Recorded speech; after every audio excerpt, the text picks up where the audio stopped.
Welcome back. Joining me now to discuss the situation facing the Supreme Court and Yakub Memon are two highly regarded senior Supreme Court lawyers, Dushyant Dave and Sanjay Hegde.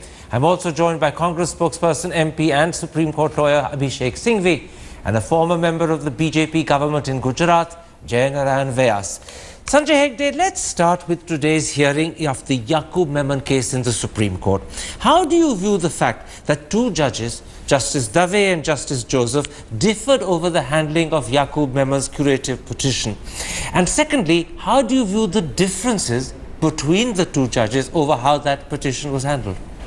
Well, it's not unknown for judges to differ on the law, on the procedure.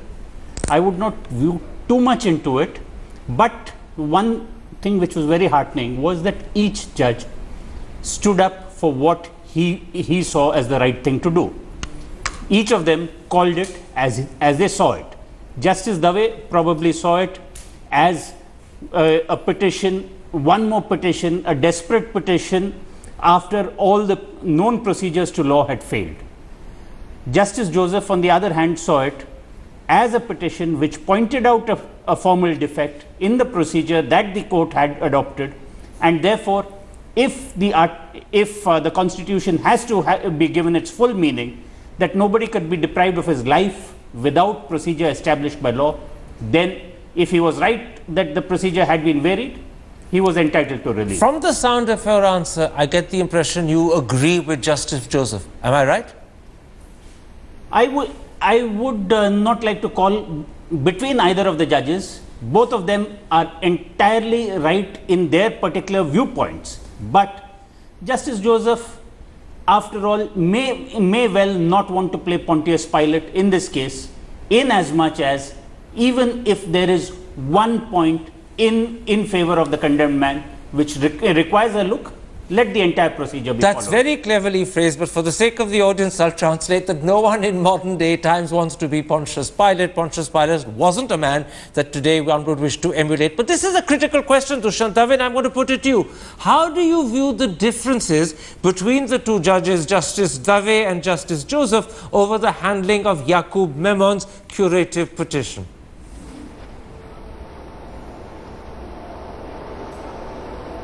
Dushyant Dave? Oh yeah. Hi, sorry, I thought you were asking Abhishek.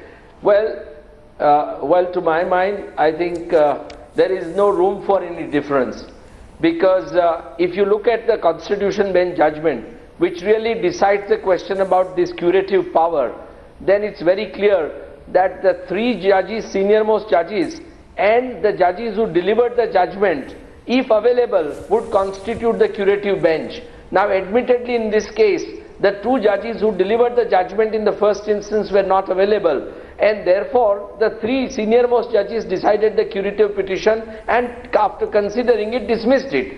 Therefore, merely because one of the judges presiding the bench today was party to the review petition which was rejected, was not included in that curative bench, I don't think that really gives any scope for argument that the proceedings were vitiated in any manner, and I don't think this approach on the part of the Supreme Court is really justified, because you have to understand that curative power is not a statutory power. It is a judge-made law, and that law is to be exercised only to prevent abuse of process of court or to ensure that miscarriage of justice is not done. Now, nobody can say here where the trial has taken place for such a long time, resulting in conviction. The Supreme Court heard the matter and confirmed the conviction and the death sentence.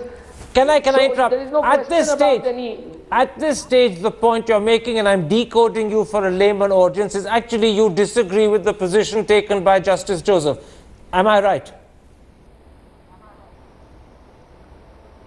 Sorry? I said at this moment I'm decoding you for a lay audience. What you're really saying is you disagree with the position taken by Justice Joseph.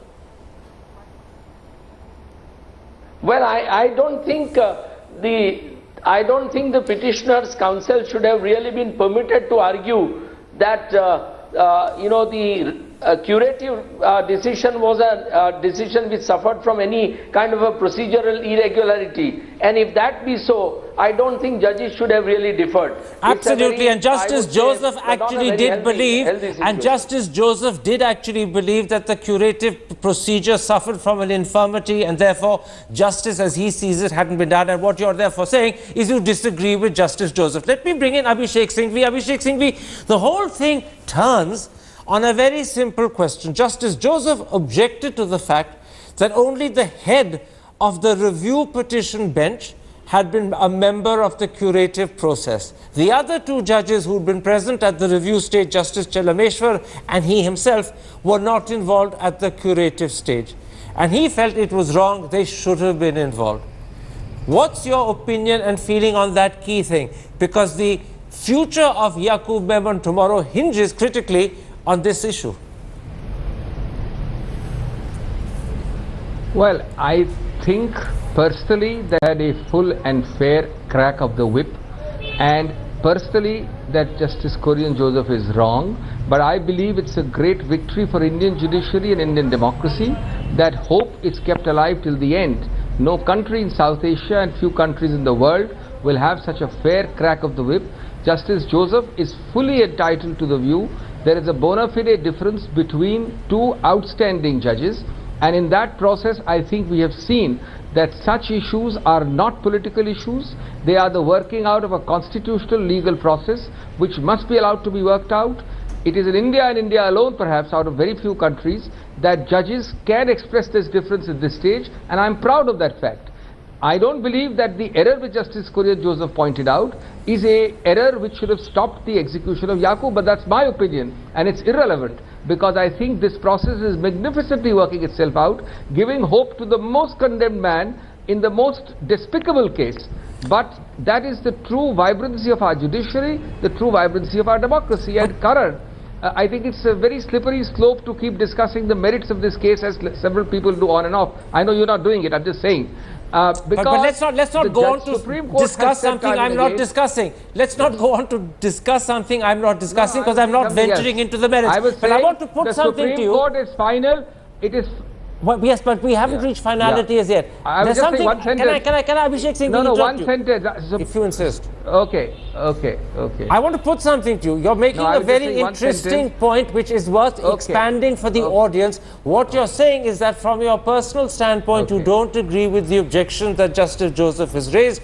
You think that that personally is not the right stage and point for him to make, that in fact enough has happened legally for the verdict against Yakub Memon to stand. But nonetheless, you also believe, and this is important, that the fact that there are differences between two judges and that they've therefore been given to a higher bench with more judges is actually ultimately the triumph of the Indian judiciary. It's a very interesting, complicated answer you're giving, but it's a very enlightening one.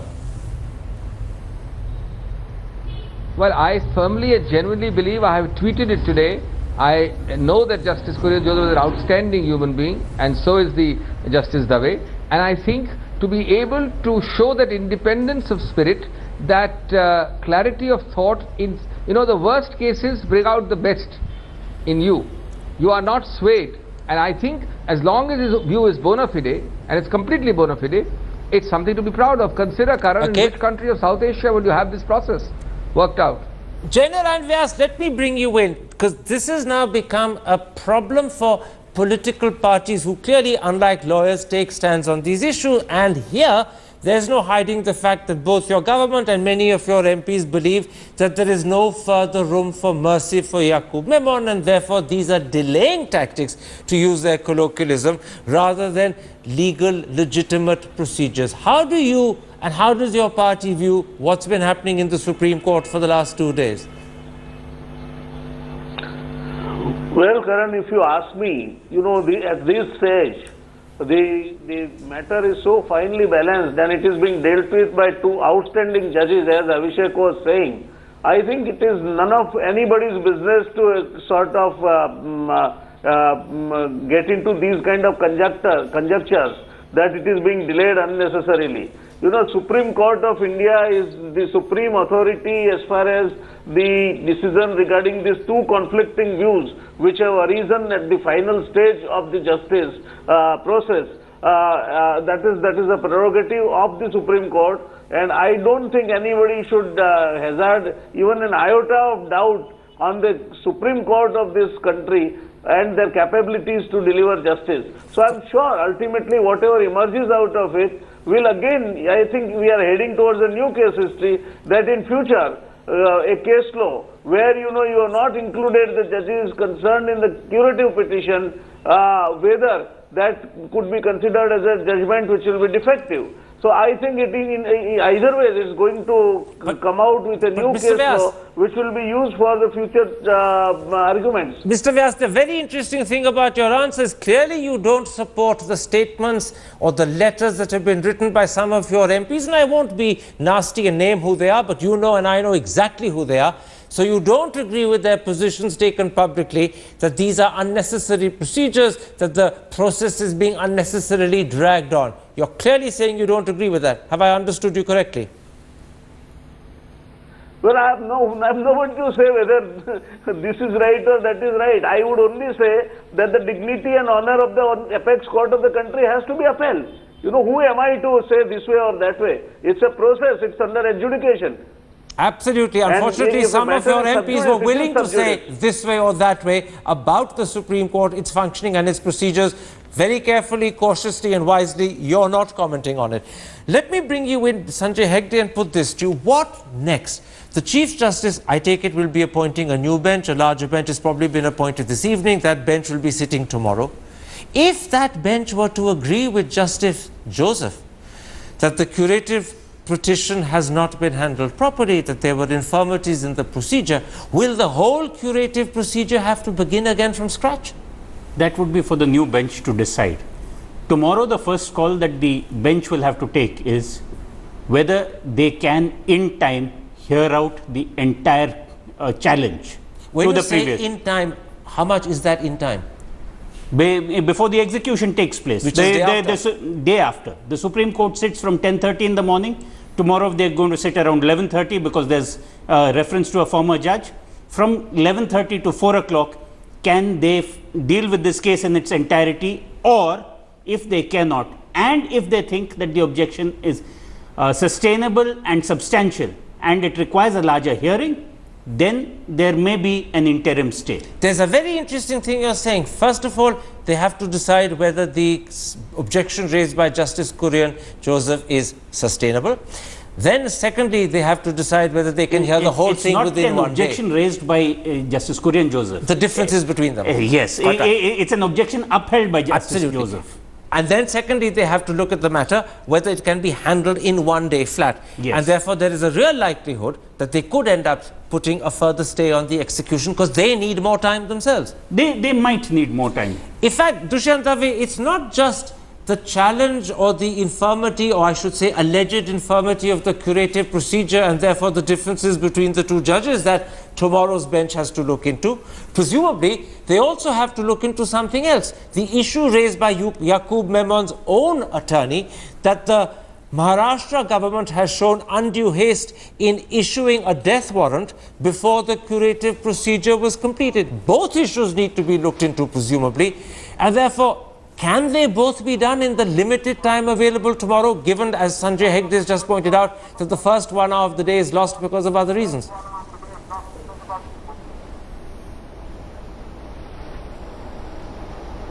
Dushyant Dave, can you hear me?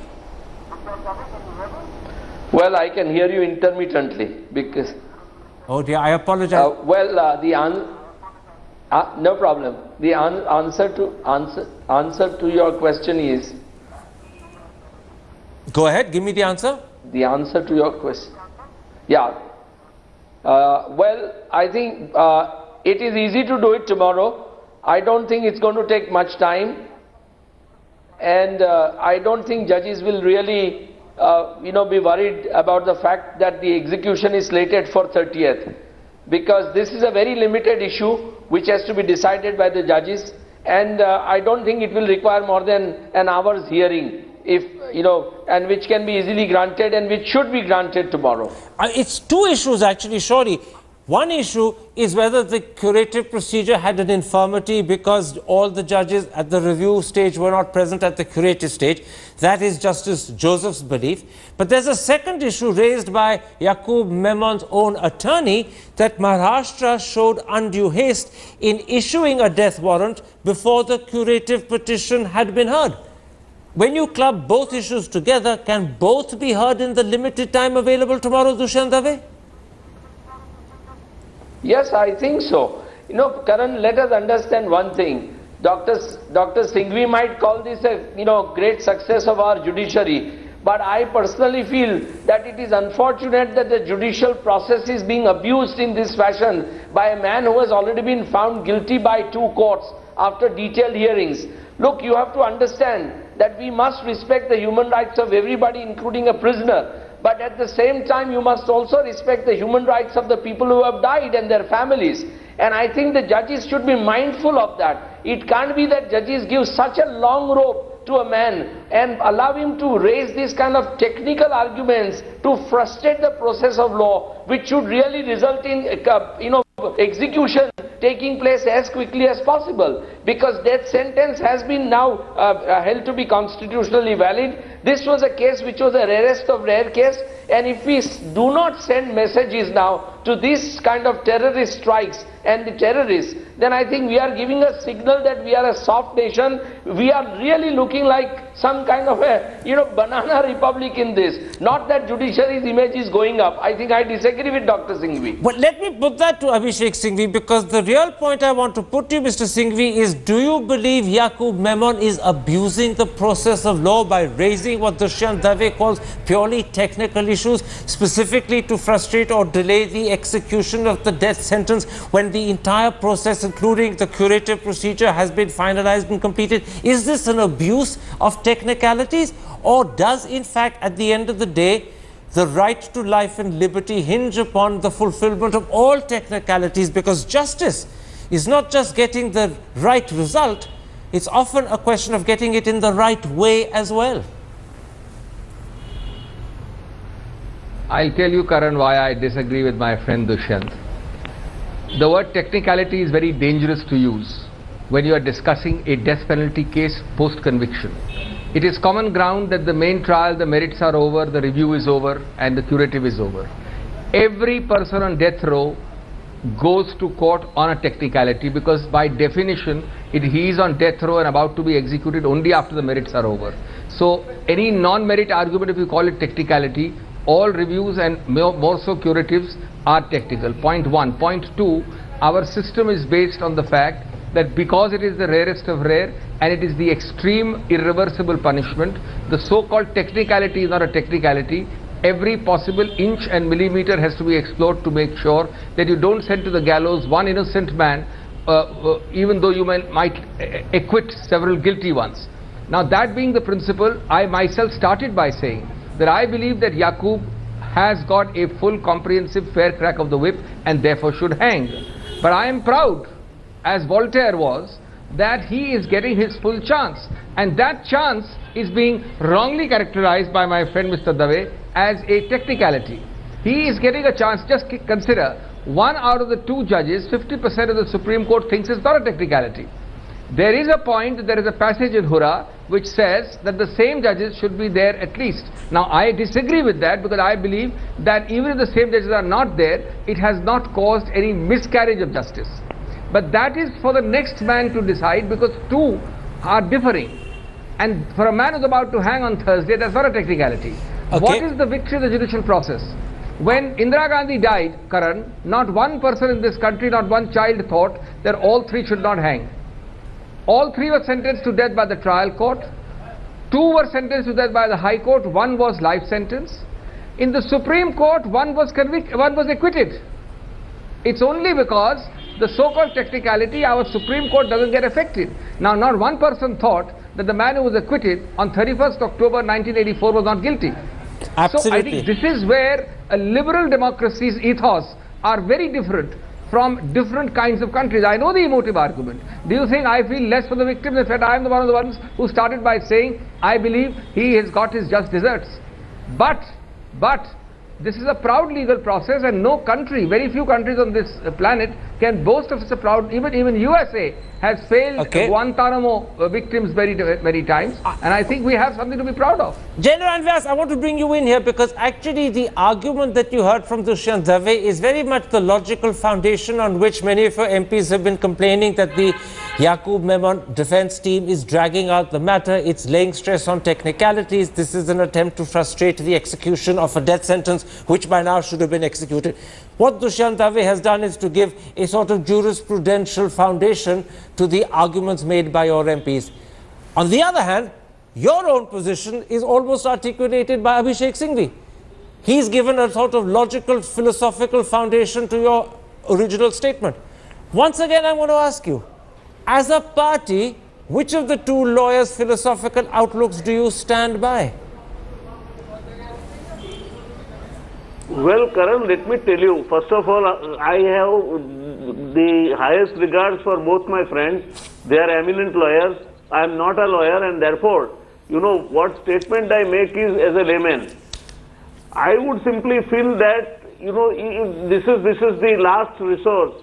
This is the last time that one gets an opportunity. If something is done wrong and at a later date, if it is found there is no remedy to correct it. And therefore, you know, the difference between a barbaric state and a state like ours is that even if we feel emotionally that this is the way and this is how it should have been done, you know, ideally then the fellow should have been gunned down there and then where he was found. But that doesn't happen in India. There is a system, and whether we may agree or not, we have to accept that the system is a system which follows liberal, democratic and legal process. General Vyas, I will tend to agree with Abhishek Singhvi in this matter. I'm going to applaud and congratulate you, which is something I don't normally do for politicians, but I will applaud you on the grounds that you have taken a stand that differs with that opinion of your MPs and many of your ministers. And I applaud you because you're saying this is the last chance a man who's condemned to death has. Let him have it, because only then can we say he had every opportunity fairly and squarely, and if there's an element of delay, so be it. It is better to be liberal and end up perhaps infuriating some because of the delay rather than to be hasty and run the risk of being wrong. We're going to take a break at that point. When we come back, we're going to turn to the other question that many people believe the Supreme Court needs to ask itself. Were there mitigating circumstances that weren't brought to the attention of the court, as B. Raman has alleged in a recently published article, and do those need to be now taken into account before the sentence is finalized? We'll be back. Sanjay Hegde, let's come to another issue. A former Supreme Court judge, Justice Harjit Singh Bedi, has said that the Supreme Court should take suo motu notice of B. Raman's article, which claims that there were mitigating circumstances that should have been borne in mind when Yakub Memon was sentenced to death, but were not communicated to the court. Do you believe that sort of suo motu notice is now possible and should be taken? As the law currently stands, there is no provision for it. And as if this information had come out pending the appeal, for instance, then there could have been further evidence led. At this stage, if it has to be taken on, some new innovative procedure may have to be devised if the judges are so minded. What about the should question? Should it be devised so that it can be taken on? See, this is a voice from beyond the grave. The credibility of the voice, and whether there will be any evidence apart from this article, that also is an open question. I am not a hanging man myself. Left to me, I would have probably looked for some device. But I am also a man of law. I am also a man who believes that the law has to be followed as is laid down by the legislature. And therefore, this is not the right device. And therefore, at this stage, this is too late. But nothing prevents the government from looking at it, looking into its files, seeing whether there is any evidence, But and the using government mercy. is a different stage. Let's stick to the Supreme Court. You're now moving to the government. Let's leave the government out of it. Abhishek Singhvi, yesterday in an interview to this very program, Ujjwal Nikam, the prosecutor at the trial stage of the Yakub Memon case, freely and readily admitted that A, he was not aware of the mitigating circumstances that Raman has written about, and then he went on to add, therefore, he had not made the court aware of those mitigating circumstances either. Those two facts being the case, does it strengthen the grounds for the Supreme Court taking suo motu notice of B. Raman's letter, or does it have no bearing on it whatsoever? No, it does not so strengthen it. What I am going to now say, since you have now come on the slippery slope of merits or partly merits, is fully consistent with what I said earlier.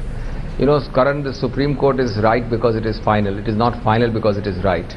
You cannot allow this slippery slope to open on the merits front. I can give 5 arguments this way, you can give 5 arguments that way. For example, why did Mr. Raman not intervene in the Supreme Court proceedings with this? Why was this not placed and tested? A simple intervention application would have done it.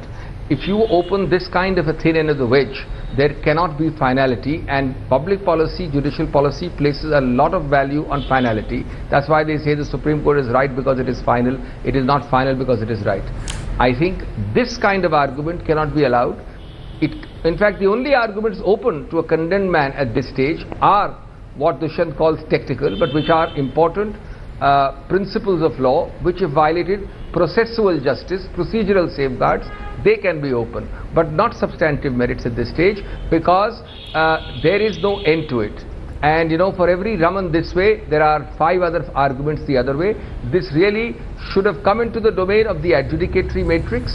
It can, at the best today, and I'm not saying it should, at the best today be part of a remission, mercy, extraordinary executive discretion process, which comes up at the very last stage at the governor or the president's house, that look, there is a grave miscarriage of justice. But it cannot be part of an adjudicatory matrix in the apex court.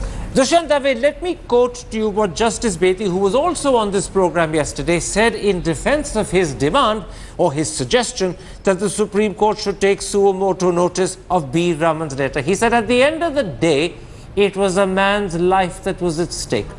If it is generally the case that information available today was not available at the time of sentencing, then review the sentencing. And he's not raising any questions about Yakub Memon's guilt. He's only saying it's a question of sentencing.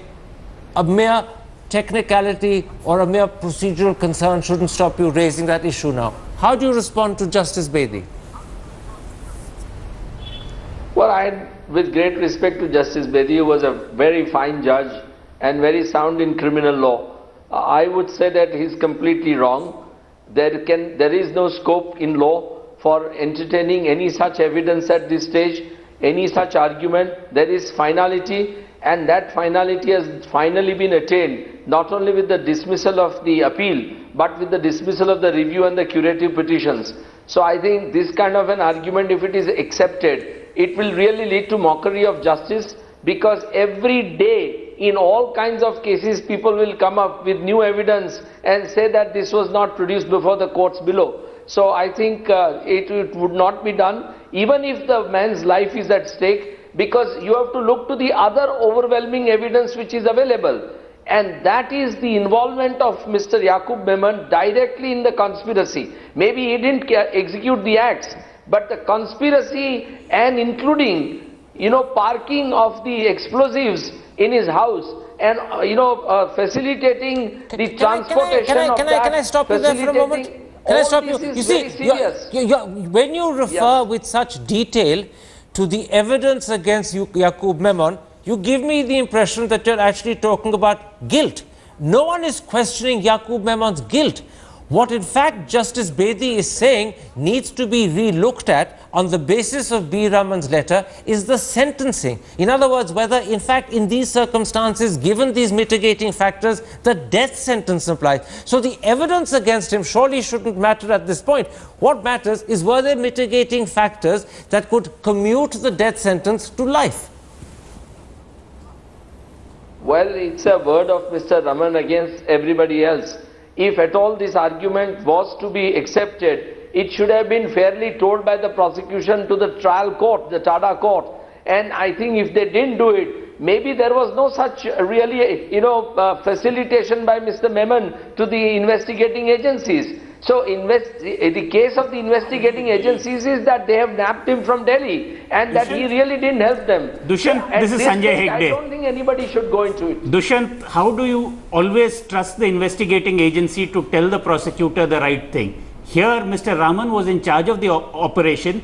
Mr. Raman was such a civil servant that he kept his mouth shut, but he was so upset about it that he wrote it down. After he died, the thing has come to light because his brother has authorized it. Now, this is an unusual case. Well, Mr. This is Raman, unusual. No, Mr. Raman should have appeared. If he but doesn't, he should have filed affidavit. and he's dead. Can I interrupt on one thing? The debate between Sanjay Hegde and Dushyant Dhawan is over this simple question: why didn't B. Raman make this knowledge available to the court during his lifetime? Can we rely on it now that it's become public after his death?